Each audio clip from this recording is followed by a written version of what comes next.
Hello, everyone. Welcome to Dairy Export Assurance Program's second webinar. I'm Minty from Dairy Australia, and I will be your host for today. I'd like to begin by extending a warm welcome to everyone who's joined us today and acknowledge the Aboriginal and Torres Strait Islander peoples, their families and communities, the first Australians whose lands, winds, and waters we all now share, and pay respect to their unique values and the continuing and enduring cultures that deepen and enrich the life of our nation and communities. We pay our respects to the elders past and present, their ancestors and their families who meet with us here today. Before we begin, I would like to let you know that this webinar is being recorded. So if you would like to rewatch it, or perhaps you want to show it to your colleague, you may be able to do so. A copy of this uploaded video will be shared via email. So any relevant links for today's webinar will also be posted on the chat for your reference today. And we will be ending with a live interactive question and answer session. So please do post any questions you have in the chat box or by raising your hand action on the top of the screen. If you joined us for our last webinar, you would recall that our team discussed what the resources that have been developed for the dairy export community by the Dairy Export Assurance Team were also known as DEAP. These resources include the Welcome Pack for new or existing exporters, the Dairy Export Registration Manual for an in-depth information for your export application, and of course the free of cost export facilitator service as well. The links to each of these have been sent along with the email invite for this webinar. But today, we will be covering new initiatives that DEAP is working on. Now, these initiatives aim to modernize our current dairy export system and helping new and potential exporters like you expand your business to the international markets. I'd like to introduce to you our speakers for today. They're both from the Department of Agriculture, Fisheries and Forestry. We'll be starting with Samuel Gayson, who will be taking us through an overview of a new regulatory model that will have more of a focus on risk and data.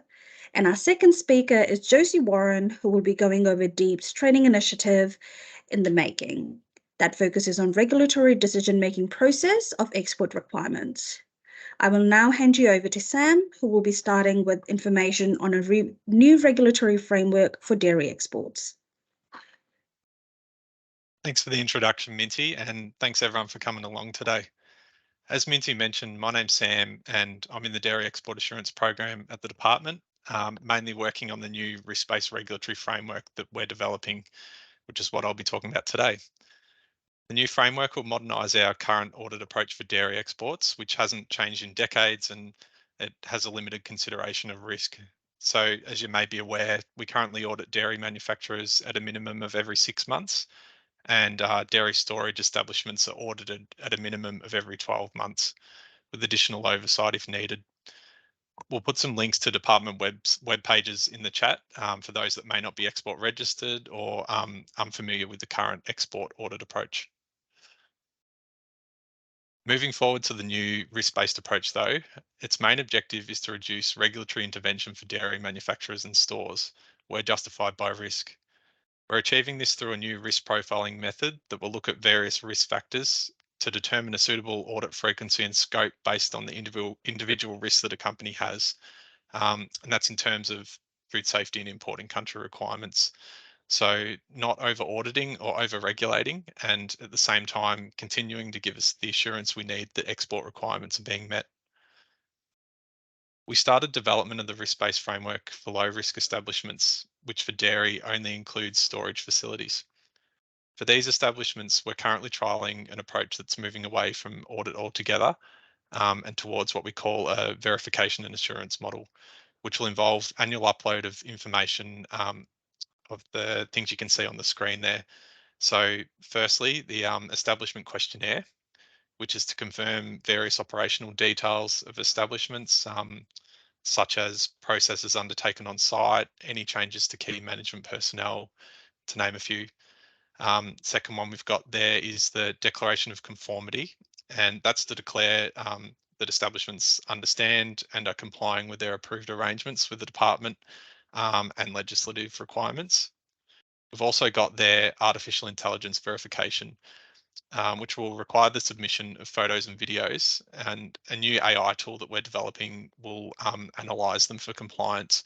So we'll be asking for things that we normally look at during a site audit. We've also got sector level verification and assurance there, where we'll look at approximately 10% of establishments as a sample each year, and that's just an extra layer of verification and to confirm that the annual requirements submitted are actually being met. We may also request other approved arrangement documents or records as needed as well.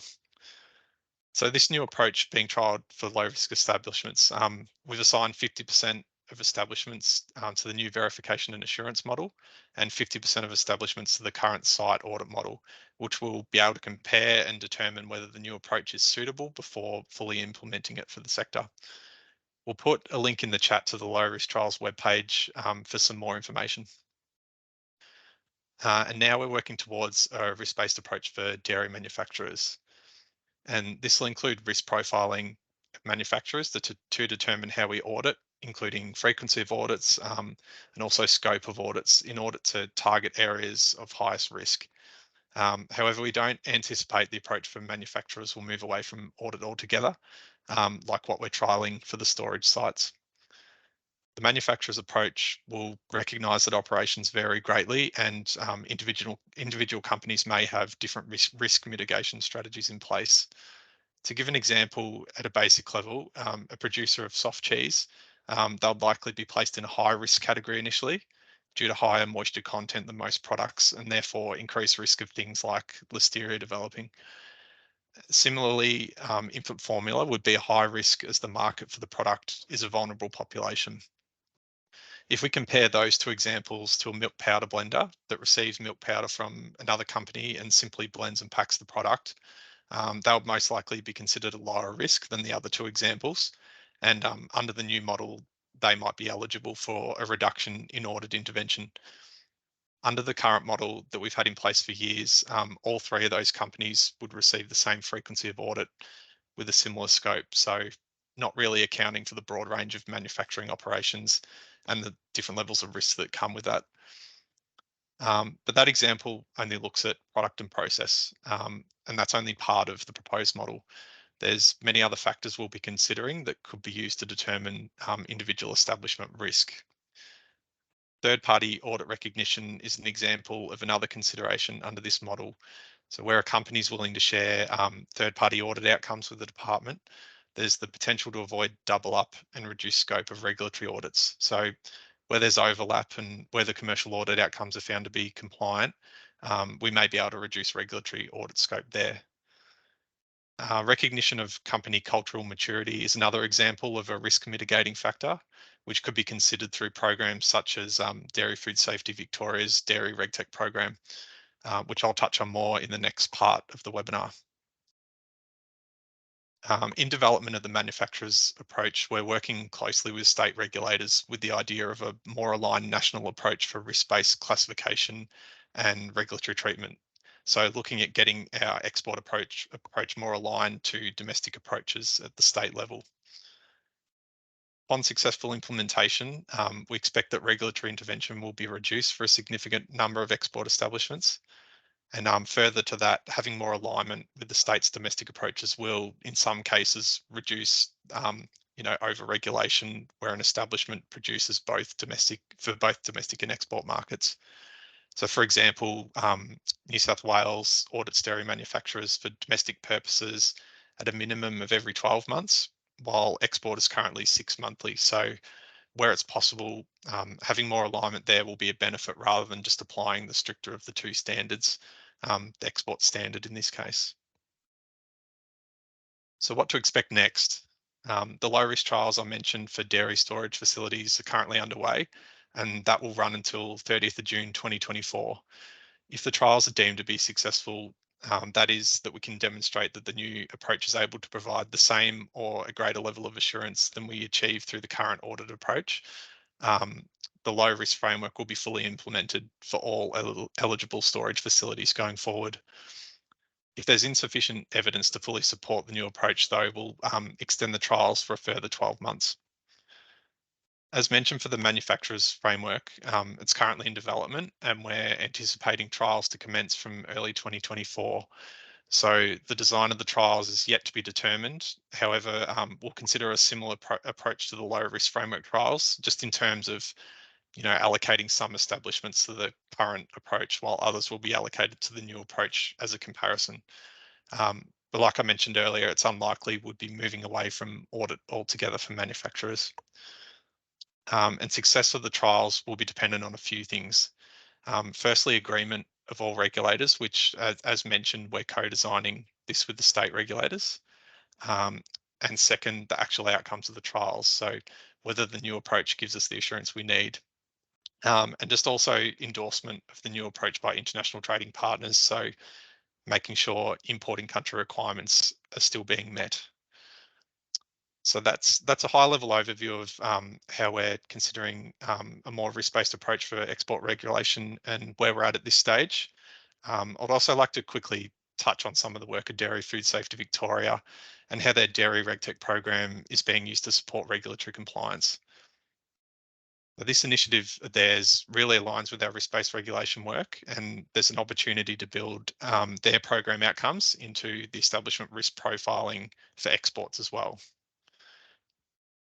So what is Dairy RegTech? To give a quick high-level overview, it's a voluntary program developed by Dairy Food Safety Victoria that focuses on the premise that a strong food safety culture will result in better food safety outcomes overall. The program is modernising the FSB as a regulator. It's making their operations digital first and data-led, and shifting them from being overseers and verifiers of processes to validators of export outcomes.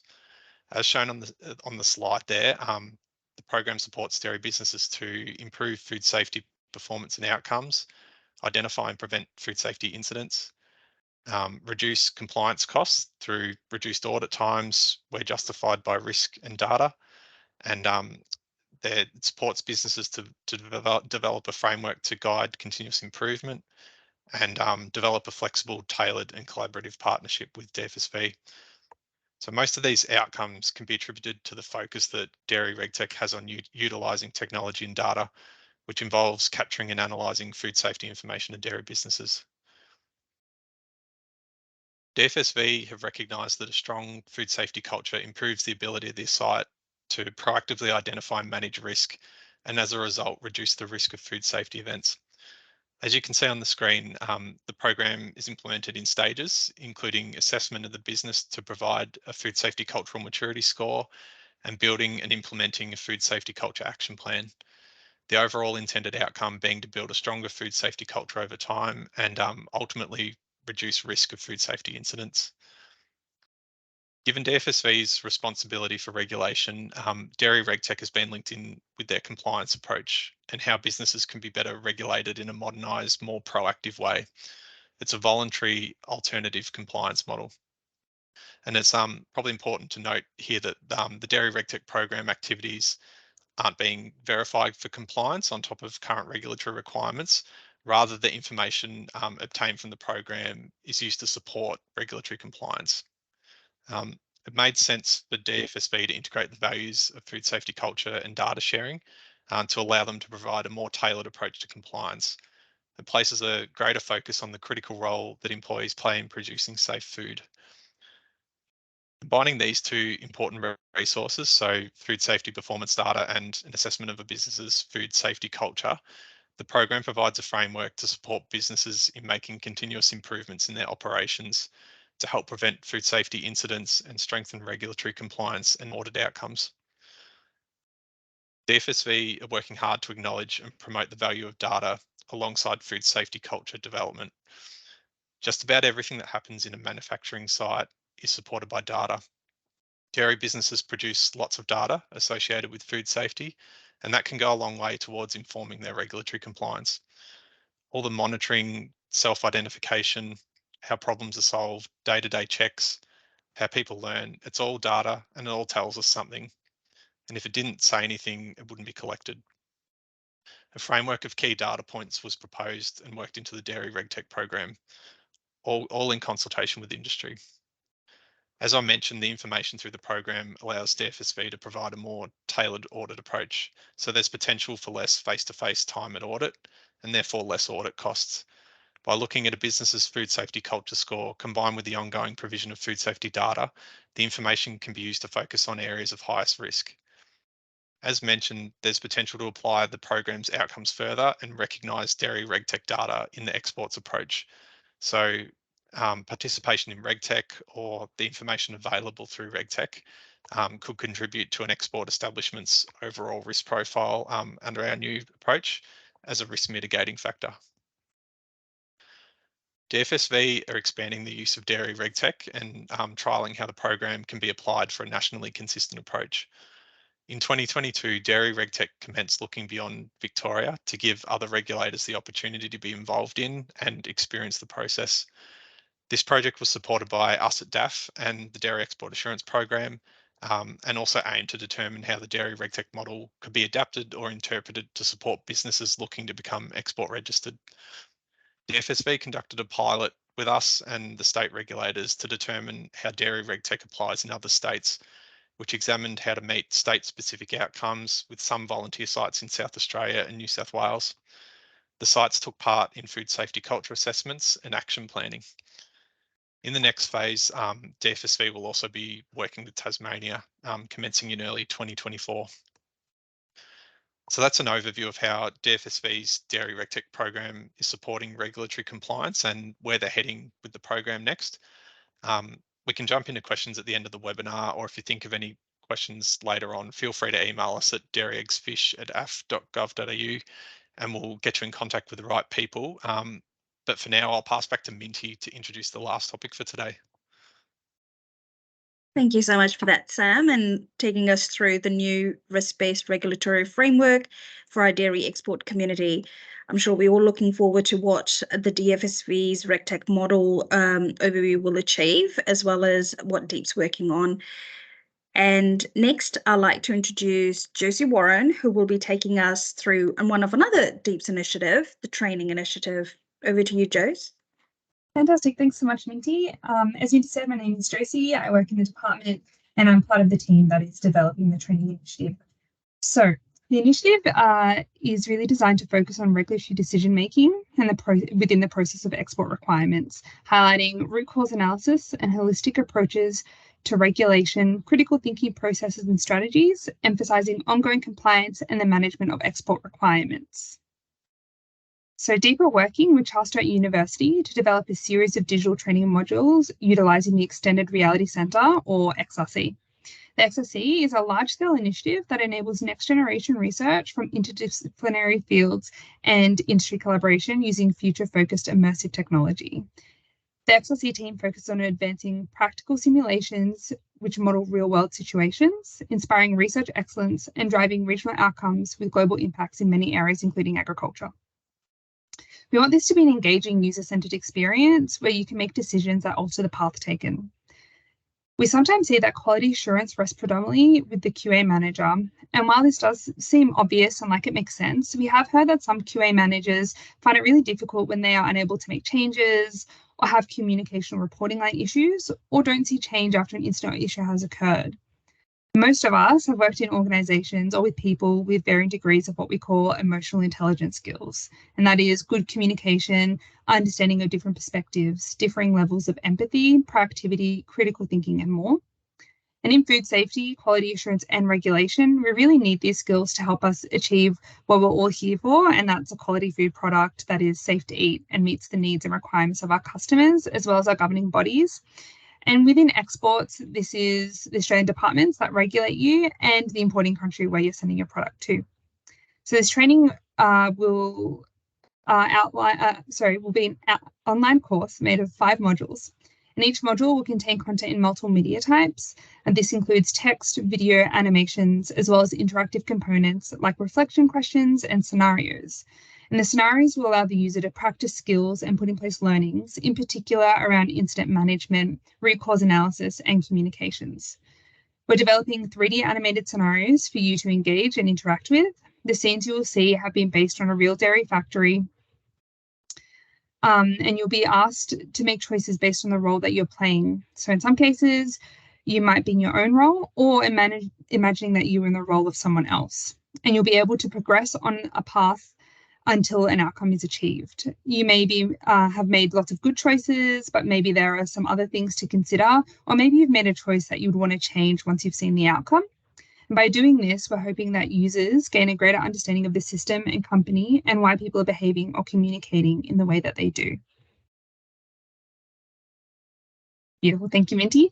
So DEAP have undertaken discovery work to better understand the current state for industry and training and how we can develop training that is fit for purpose, future-proofed and useful to the individuals across all levels of an organisation.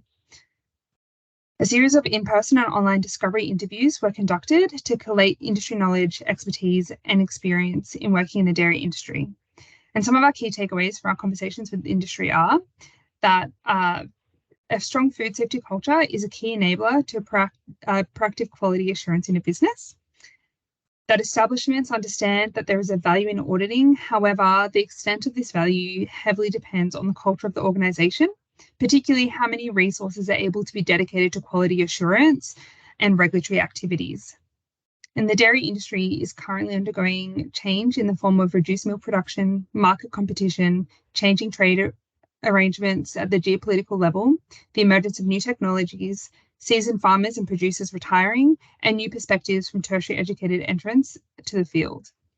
The industry is full of highly specialised expertise, deeply rooted in historical practice that industry players wish to tap into and share in order to assist in future-proofing the industry.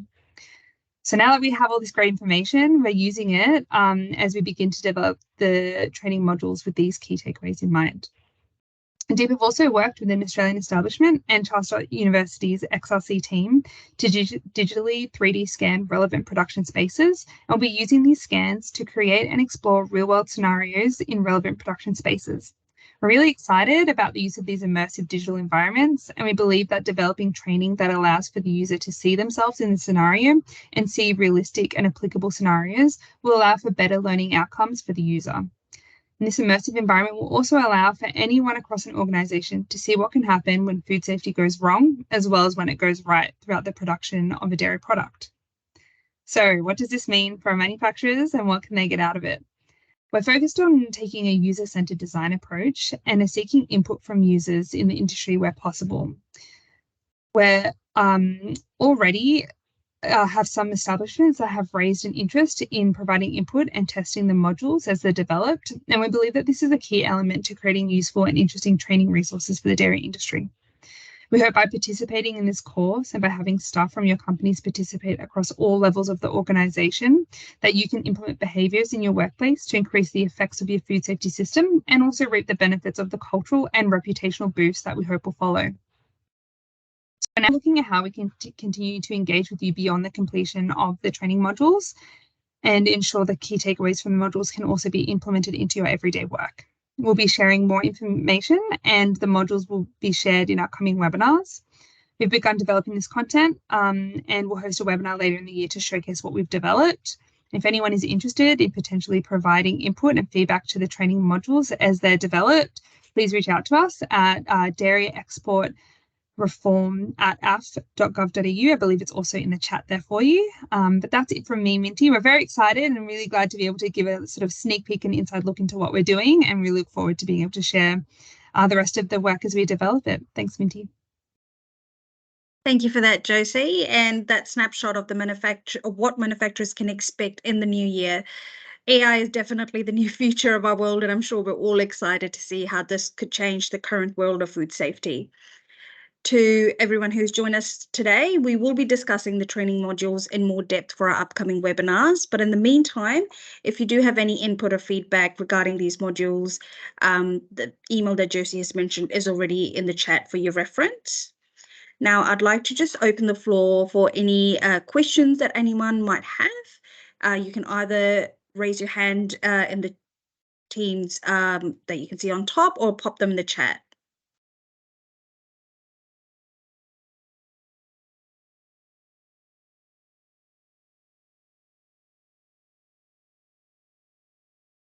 Do we have any questions?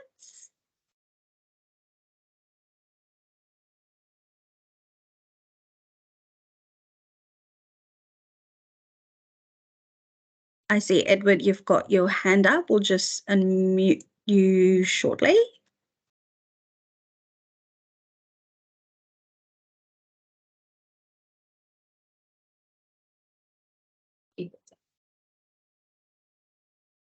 Hi, Edward. I see you raised your hand. Did you have a question? Thank you. Yes, I do. Regards to, Dairy Ray Tech with Dairy Food Safety Victoria, I was part of the trial with that one. It was going well so far. With that process, with auditing, because obviously Dairy Food Safety does twice a year, obviously because I have to do one for export. With licensing, my question is, will the licensing go through with the Dairy Ray Tech for Dairy Safety Victoria, or will it go through the department as a separate entity? I think that question is more for Sam. Sorry, Edward, the questions around, will there be any changes to licensing under the? Yeah, just obviously Dairy Ray Tech is Dairy Food Safety to try and implement a system in place for like a risk-based setup and have understand for more of the auditing assistance. But with the export component, will the department be envisaged to go in that direction in the process, or will they still have the document 26 go through another service I saw on the website that they're trying to implement, your department's trying to implement instead of going paper-based? So is it that type of process? Yeah, so if I've got your question right, so the whole licensing registration side of things won't be changing. So you'll still have your license through Dairy Food Safety Victoria, and you'll also be export registered through the department. So as far as the registrations side for the department for your export registration, they're working through that at the moment. So the EX26 process is changing, but I can get you in contact with someone who can provide you with some more information on that, if that's helpful.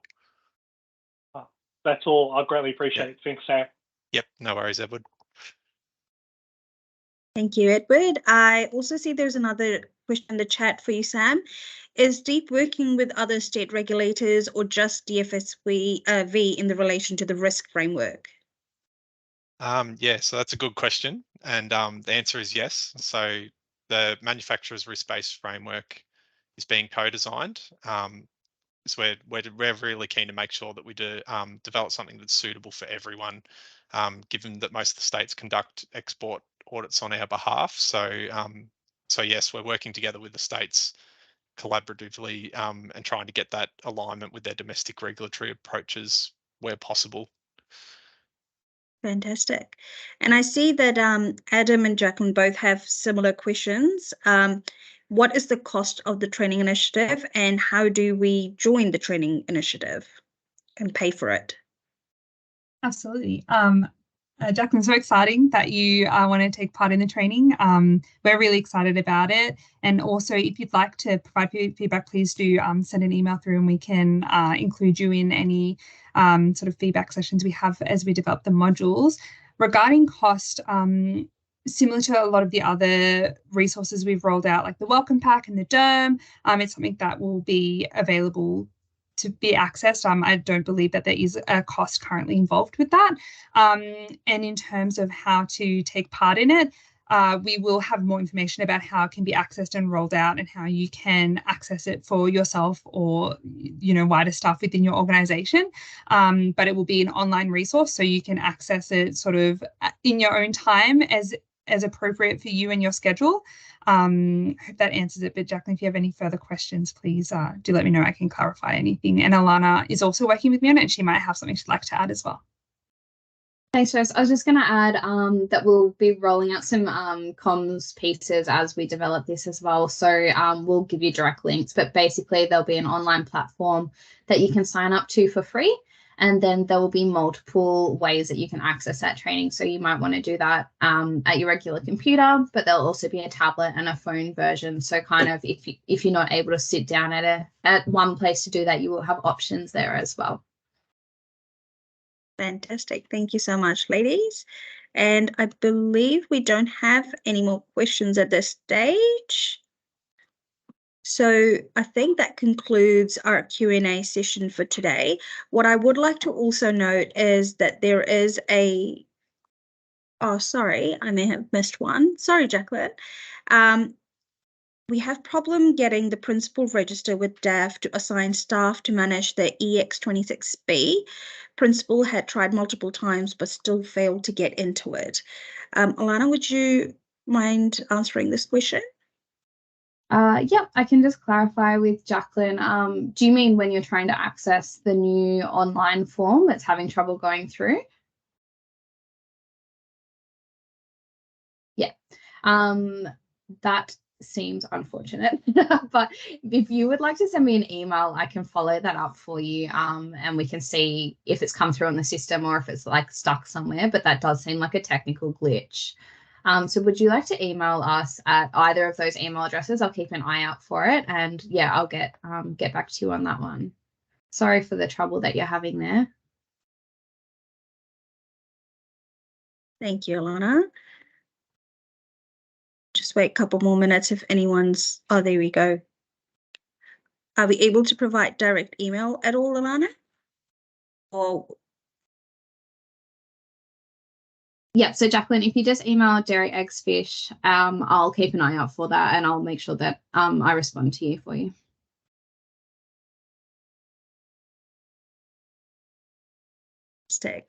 Now, I hope all your questions have been answered, and if you do still have any,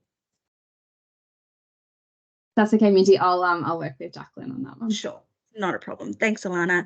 Now, thank you so much, everyone, for joining us today, and I hope that all of your questions have been answered. Now, we are posting some polls in regards to this webinar, just to enhance your experience for any upcoming ones. You should be able to see them in the chat shortly. And just for the meantime, thank you so much for joining us again. And I can't wait to tell you what DEAP is working on more in the future. Please keep an eye on in your inbox because you will receive a copy of this webinar with that link and any other links that have been talked about. On behalf of the DEAP team, we will see you next time. And thank you so much again for joining us. Have a great day.